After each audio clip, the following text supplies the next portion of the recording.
Hey guys, welcome. In this one, I will show you how to create variants in Figma. So guys, firstly, let me just create something. So I'm just going to go into my plugins and I will add some icons, for example. So let us choose this trash can. Okay, close that down. So now this object, we will firstly need to convert into a component. So just highlight it and choose it, go to the menu, object, and create component.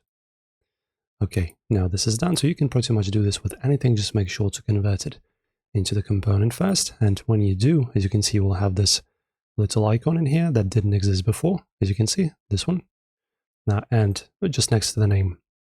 And after that, just choose choose your component again, your object, right click, then you go main component and add variant.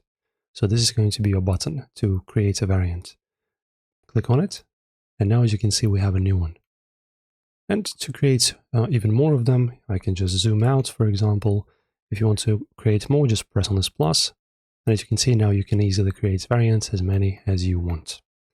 So enjoy, guys. If this was helpful, leave a comment, tell us what you think. I'll leave a like on the video, of course, and I will see you soon in the next one.